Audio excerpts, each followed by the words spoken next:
Vous avez un iPhone? Vous allez vouloir cette application. Si, vous allez vouloir cette application. Et salut tout le monde, c'est Franck et on se retrouve aujourd'hui donc pour parler iPhone et photo iPhone et plus particulièrement des iPhones qui ont des doubles capteurs à l'arrière parce qu'on va parler d'une application qui va permettre de grandement mieux contrôler, apprivoiser et surtout décupler le pouvoir de votre double capteur et notamment du mode portrait de votre iPhone.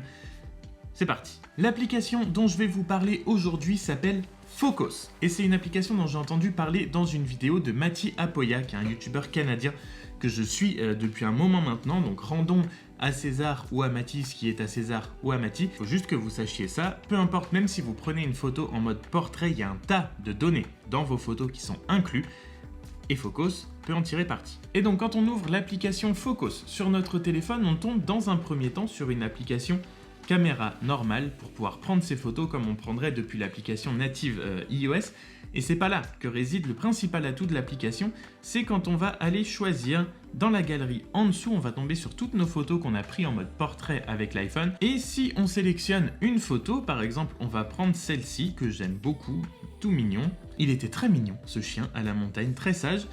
Et donc à partir de là, une fois qu'on a sélectionné une photo avec le slider qu'on a en premier, donc on est dans le mode ouverture et il y a la taille qui est sélectionnée, on va pouvoir avec le slider choisir à quel point on veut donner un effet de flou d'arrière-plan à la photo. Comme je vous l'ai dit, l'iPhone enregistre toutes les données, ce qui veut dire que vous allez pouvoir modifier l'effet d'arrière-plan de très flou à tout rendre absolument net. Oui, vous avez pris votre photo avec votre mode portrait de base, mais si vous mettez le slider tout à gauche, que vous fermez au plus l'ouverture, le plus possible, que vous mettez le chiffre le plus grand, votre photo va redevenir nette à 100%, que ce soit votre premier plan, votre arrière-plan, et vous allez pouvoir aller jusqu'à l'extrême à ouverture 1.4, ça va faire très fake attention, mais si vous aimez, on va pouvoir mettre un flou d'arrière-plan très prononcé sur la photo. Pour avoir des résultats optimaux, personnellement, je dirais qu'il faudrait rester entre 3 et 5 à peu près. C'est là où on aura les meilleurs résultats, les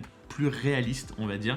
Que ce soit entre 3 et 5 d'ouverture, c'est là où ça va être le plus joli. Et donc voilà, vous pouvez vous amuser à choisir quelle ouverture vous préférez exactement, lequel vous correspond le mieux. Est-ce que vous voulez un petit peu plus de flou, vraiment beaucoup plus, un petit peu moins? C'est absolument génial de pouvoir jouer avec l'ouverture comme ça. Il me semble que certains iPhones, à partir du 10S, avaient ce contrôle du flou d'arrière-plan dans l'application photo directement, mais tout ce qui était avant ne l'avait pas. Donc là, même avec un iPhone 7 Plus ou 8 Plus, vous allez pouvoir contrôler un iPhone 10 comme moi, vous allez pouvoir contrôler le flou d'arrière-plan, mais l'application ne s'arrête pas à ça, loin de là. Vous avez deux versions de l'application. Vous pouvez utiliser les outils gratuits ou vous pouvez payer certaines options, certains outils qu'il y a dans l'application. Personnellement, tout ce qui est gratuit dans l'application me convient parfaitement. Le reste, c'est vraiment du plus, mais qui n'est pas vraiment nécessaire. Déjà, ce que peut faire l'application en version gratuite est absolument incroyable. D'ailleurs, si on revient sur le contrôle de l'ouverture et du flou d'arrière-plan, une fois qu'on a choisi à quel point on voulait que l'arrière-plan soit flou, on n'est pas obligé de garder que l'arrière-plan de flou. C'est-à-dire que là, mon focus est sur ce mignon petit chien. Mais si je voulais cliquer par exemple sur le petit tas de pierres dont j'ai oublié le nom, je le savais, je ne le sais plus, qui est juste derrière le chien, je clique pour faire mon focus dessus, et là ce sur quoi vous avez appuyé pour faire le focus va devenir net et tout le reste va devenir flou. C'est l'application qui va se charger de faire la transition.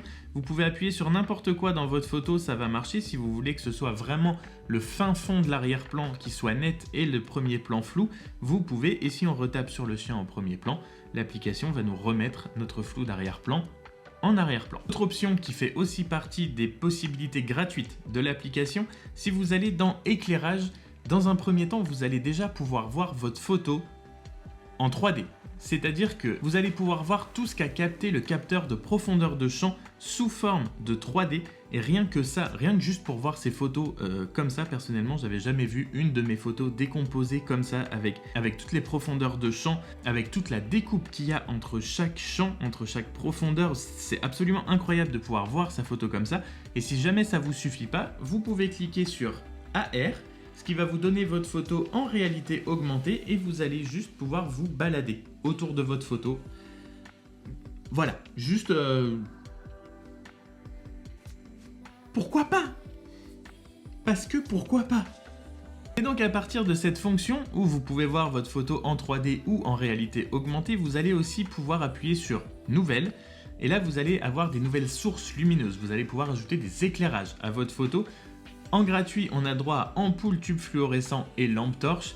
Ça marchera pas vraiment sur cette photo parce qu'elle est déjà très bien exposée en plein jour, mais si vous avez des photos qui sont prises un petit peu en basse lumière, vous allez pouvoir rajouter des faux éclairages. Ça va ajouter des fausses lumières projetées sur votre sujet ou à l'intérieur de votre photo. Mais vous avez aussi encore d'autres fonctions, oui, comme par exemple la petite baguette magique juste après pour la catégorie effet, qui là va vous donner une vue de profil de ce qu'on avait avant en 3D. Et grâce à ça, juste en dessous, on a bokeh à l'avant, bokeh à l'arrière, et grâce à ces petits sliders, on va pouvoir choisir ce qu'on veut mettre en flou d'arrière-plan ou pas.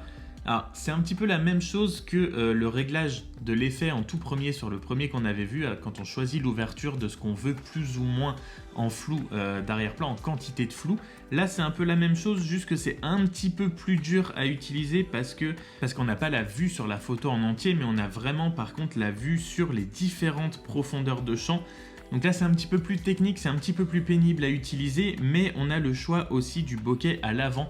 C'est-à-dire en premier plan, on peut rajouter du flou en premier plan et pas que à l'arrière. C'est un petit peu plus pénible à utiliser, ça donne une petite fonction en plus, mais concrètement, on se servira beaucoup plus de la première fonction qu'on a vue, juste le slider, beaucoup plus simple d'utilisation et beaucoup plus facile à voir. Et enfin, et c'est là où se situe le deuxième très gros avantage de cette application, c'est à la toute fin avec l'espèce de brosse, ça s'appelle l'outil corriger. Et là, alors on n'en a pas vraiment besoin sur cette photo puisque le contour a été plutôt pas mal fait, mais si on utilise plutôt par exemple cette photo, on peut voir entre les deux, il y a un petit espace entre les deux filles, et c'est là par exemple que le mode portrait parfois peut avoir un tout petit peu de mal et ne pas faire à 100% bien le job. Si on zoome un petit peu, on voit que juste ici, entre les deux filles, juste en dessous de leurs cheveux, on a le mode portrait qui fonctionne, mais juste un tout petit peu plus bas, on se retrouve avec deux parties qui sont net alors que le reste est flou et est censé être flou puisque c'est censé être sur le même plan de profondeur que le reste qui est flou, mais il ne l'est pas. Et grâce à l'outil corriger de l'application, vous allez juste avoir à prendre la gomme puisque vous voyez que tout ce qui est en rouge est ce qui est censé être net sur la photo.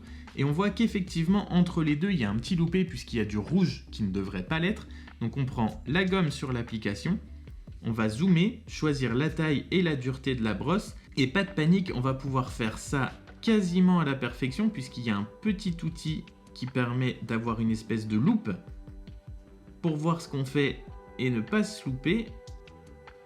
Bon, je fais ça du mieux que je peux, mais je vais pas y passer 1000 heures non plus, hein. Et donc si on gomme toute cette partie qui est rouge et qui est donc censée être nette sur la photo, voilà, si on rezoome, et bien toute la partie qui était nette et qui ne devrait pas l'être, alors je ne l'ai pas fait à la perfection comme je l'ai dit, mais si j'avais pris un petit peu plus de temps, j'aurais pu mieux le faire.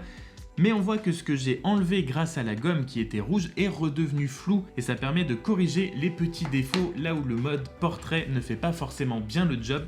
Là c'est vraiment précis et c'est dans des tout petits endroits, mais parfois vous allez avoir des mèches de cheveux ou une partie entre un bras et le reste du corps ou avec un objet, ce genre de choses qui vont être complètement loupés par le mode portrait, vous allez pouvoir les rattraper et les corriger. Et autant dire que ça c'est extrêmement bienvenu parce que ça arrive quand même assez souvent que le mode portrait ne soit pas absolument parfait. Et ben là on a enfin un outil pour pouvoir corriger ça en plus de toutes les autres fonctionnalités que je vous ai montrées avant. Donc je voulais vraiment partager cette application avec vous parce que je pense que ça peut en intéresser pas mal parmi vous. Donc j'espère que cette vidéo vous aura plu. Si c'est le cas, n'hésitez pas à la liker et surtout à vous abonner avant de partir, ça me ferait extrêmement plaisir. Et sur ce, et ben moi je vous dis à très bientôt dans une prochaine vidéo. Salut!